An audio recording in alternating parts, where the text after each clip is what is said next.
kusoo dhaweeyayna waa kitaab quraaca kusoo dhawow isoo qaali caawada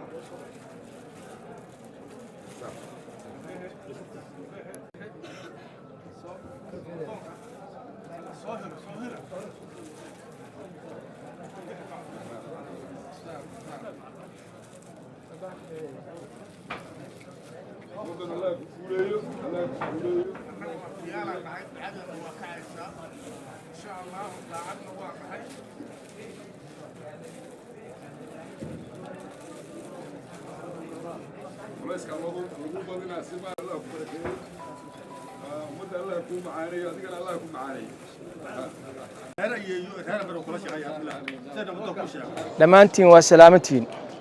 Asalaamu calaykum waraxmatullaahi wabarakaatu. maanta waxaa xafladda isugu yimid wax la koobi kara ma aha,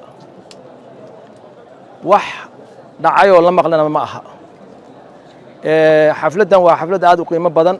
waxaan halkan ka salaamayaa nabadoonnadeenii oo dhan meel kasta isaga yimaadeen. waxaan salaamaa saraakiisha, waxaan salaamaa haweenka ka soo qayb galay, waxaan salaamaa dhalinyarada. dhammaantiin waxaan idinku salaamaa asalaamu calaykum waraxmatullaahi wabarakaatu. aadaan uga xumaa waqtiga aad cariiri noogu ah. dadkii saysaaka 2 saac u soo istaageen ay u taagiin.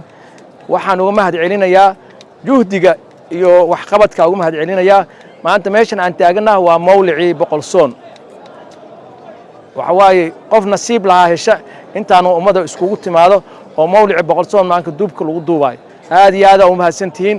waqtiga cariiri nagu ah hambani aan idin leeyahay inta ka soo qayb gashay meeshan. waxaan haddana ku soo dhaweynaa meeshan gudoomiyaheeni shacabku waa xaqiina, soo dhaweyntu waa xaqiina. السلام عليكم.